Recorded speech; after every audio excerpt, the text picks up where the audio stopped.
जय श्री महाकाल। आज मैं आपको बताने वाला हूँ आपकी लव मैरिज होगी या अरेंज मैरिज। ऐसे ही महत्वपूर्ण विषय पर आज आपके साथ चर्चा करने वाला हूँ।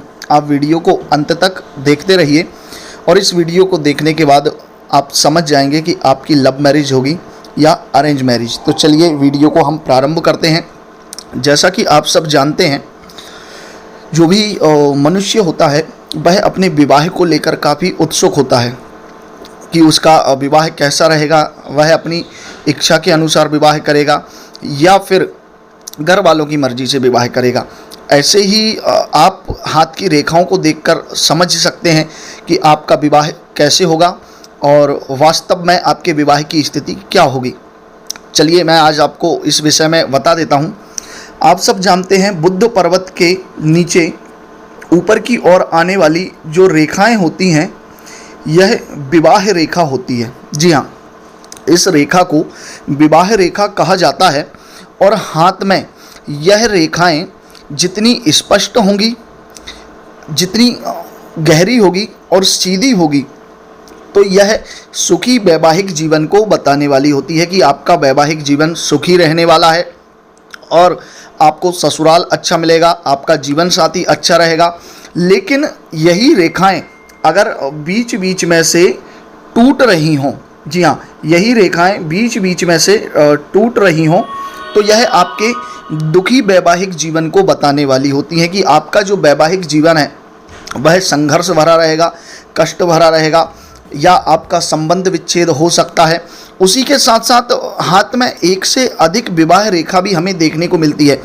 इस स्थिति में क्या होता है कि जो सबसे गहरी और सबसे लंबी होती है वही विवाह रेखा होती है और अन्य जो पतली पतली छोटी छोटी रेखाएं होती हैं, यह प्रेम संबंध को दर्शाने वाली होती हैं कि व्यक्ति का अब उसके जीवन में किन लोगों से संबंध रहा है, कैसा संबंध रहा है और किस प्रकार के उसके संबंध रहे हैं, इन विषयों में बताने वाली होती है। लेकिन यह रेखाएं प्रेम संबंध के अलावा व्यक्ति का किसी से जुड़ाव और किसी से उसका स्नेह, किसी से उसका प्रेम, इन सभी चीज़ों को दिखाती है। चाहे वह उसके परिवार से हो, उसके मित्रों से हो और पुरुष मित्रों से हो या स्त्री मित्रों से हो, इस प्रकार के जो है संबंध दर्शाने का कार्य करती है। लेकिन जो सबसे स्पष्ट और सीधी होती है वही विवाह रेखा होती है। अब वो बात करते हैं विवाह रेखा में प्रेम विवाह के योग। जी हाँ, आप सब जानते हैं कि हाथ में यह जो रेखा होती है इसे हृदय रेखा कहा जाता है। जी हाँ, हृदय रेखा अर्थात आपके दिल की रेखा, आपकी इच्छाएं, आपकी पसंद और नापसंद। अगर आपकी विवाह रेखा इस प्रकार आकर आपकी हृदय रेखा की तरफ झुकाव कर ले तो ऐसा जो जातक होता है वह प्रेम विवाह करने वाला होता है। जो भी लड़का या लड़की के हाथ में रेखा का संबंध अगर हृदय रेखा से बन जाए तो समझ लीजिए कि इस प्रकार के जातक अपनी मर्जी से विवाह करेंगे, अर्थात प्रेम विवाह करेंगे। इसके साथ ही अगर यह रेखा सीधी बन रही है और सीधी बनने के साथ आपकी जो रेखा है यह सीधी बन रही है और सीधी बनने के साथ यदि आपके मंगल पर्वत बलवान हैं, ये दो मंगल पर्वत कहे गए हैं, अगर ये मंगल पर्वत बलवान हैं और इनसे निकलने वाली कोई रेखा हृदय रेखा का स्पर्श कर ले या फिर आपकी हृदय रेखा दो भागों में बट जाए। जी हाँ, अगर आपकी हृदय रेखा दो भागों में बट रही है तो इस बात को भी आप समझ लीजिए कि ऐसा जो लड़का या लड़की होगा वह अपने परिवार के खिलाफ जाकर प्रेम विवाह कर लेता है और वह अंतर जाति या किसी दूसरी अन्य जाति में भी विवाह कर लेता है। तो इस प्रकार के योग जो है हाथ में हमें देखने को मिलते हैं। इसके अन्यत्र और भी योग हमें देखने को मिलते हैं। यदि किसी की जो हृदय रेखा है वह स्पष्ट और गहरी बन रही है और साथ ही इस रेखा पर यदि इस प्रकार से द्वीप का चिन्ह बन रहा हो। जी हाँ, इस प्रकार द्वीप का अर्थ होता है पर्वत की चोटी जैसा चिन्ह। जी हाँ, यदि द्वीप का चिन्ह बन रहा है तो इस बात को आप समझ लीजिए कि ऐसा जो जातक है वह भी प्रेम विवाह ही करता है और उसका प्रेम विवाह सफल नहीं हो पाता है, अर्थात वह दोनों अलग अलग हो जाते हैं। इसी के साथ साथ एक बात का और विशेष ध्यान रखना है कि जो शुक्र पर्वत है, जी हाँ, इसे शुक्र पर्वत कहा जाता है। इस शुक्र पर्वत पर काले धब्बे बने हों या फिर जाल बन रहा हो, जी हाँ, जाल, इस प्रकार का जाल आपको देखने को मिल जाएगा। अगर इस प्रकार का जाल आपको हाथ पर देखने को मिल रहा है शुक्र पर्वत पर, तब भी इस बात को समझ लेना चाहिए कि जातक या जाति का लड़का लड़की जो भी है वह प्रेम विवाह ही करेगा और अपने परिवार के खिलाफ जाकर प्रेम विवाह कर सकता है।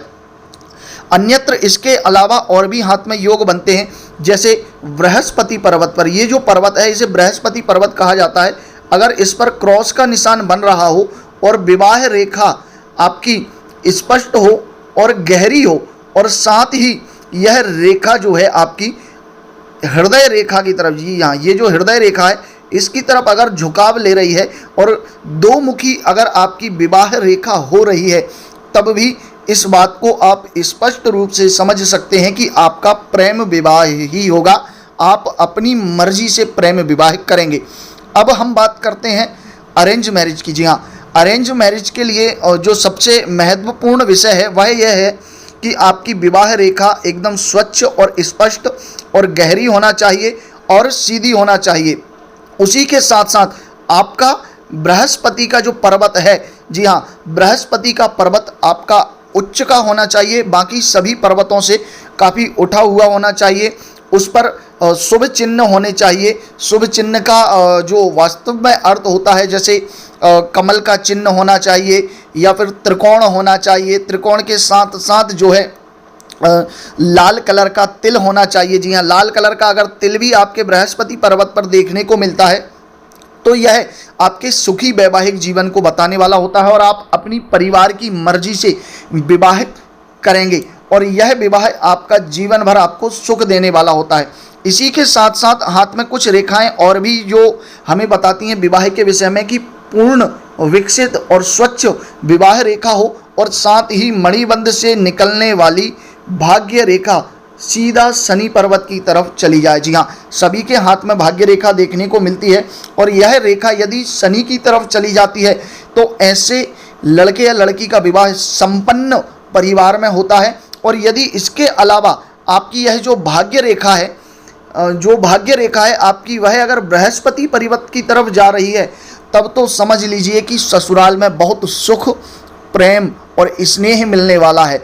उसी के साथ साथ अगर आपकी हृदय रेखा भी, जो आपकी हृदय रेखा है, अगर यह भाग्य रेखा को स्पर्श करके बृहस्पति पर्वत की तरफ दोनों रेखाएं एक होकर अगर चली जाती हैं, तो इस स्थिति में आपको अपने जीवन साथी का बहुत ज़्यादा प्यार मिलता है और उसके प्यार से आपका वैवाहिक जीवन काफ़ी सुखमय होता है और सुखी वैवाहिक जीवन आप व्यतीत करते हैं।